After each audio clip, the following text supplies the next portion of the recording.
السلام عليكم. تعالى هقول لك حاجه مهمه حصلت النهارده في معسكر النادي الاهلي. اعتقد ان هي اول مره تحصل بالشكل دوت.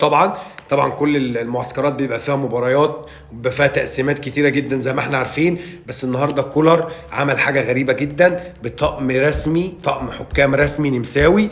عمل مباراة قوية جدا في منتهى الجدية. عمل مباراة كانت الندية فيها واصلة، ان المباراة كانت 50-50 بشكل كبير. اللعيبة كان عندهم حماس ودوافع كبير جدا، كل لعيب عايز يثبت نفسه لمارسيل كولر. مارسيل كولر كان الحكم عطيله الاذن بالوقوف في نص الملعب علشان يدي الفرقتين على قد ما يقدر التعليمات.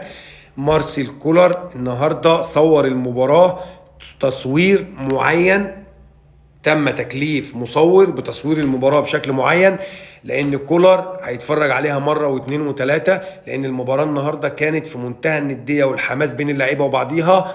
ولو عايز تعرف ايه اللي حصل في المباراة انتهت بالتعادل هدف مقابل هدف. سجل هدف في حسين الشحات وسجل هدف صلاح محسن، وطبعا بالاضافه ضربه الجزاء ضيعها علي معلول تصدى ليها. انا بشوفه حارس الاهلي المستقبلي ان شاء الله، مصطفى شوبير تصدى ليها بكل براعه. المباراه كانت في منتهى النديه والقوه. تيجي انت تقول لي طب يا عم في ايه؟ ما كل معسكر بيحصل فيه تقسيمات وبيحصل فيه مباريات وديه.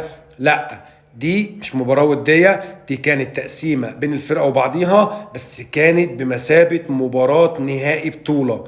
مباراة كانت استثنائية، كان فيها تكافؤ وحماس بشكل كبير جدا جدا من لاعيبة النادي الأهلي، لدرجة إن علي معلول غضب جدا جدا جدا لما صد منه مصطفى شوبير ركلة الترجيح، وزعل جدا إن هو ضيعها. لعيبة الفرقتين طالعين مش مبسوطين بعد المباراة بسبب ان هم تعادلوا 1-1. طبعا هدف رائع لصلاح محسن وهدف اروع لحسين الشحات كالعادة.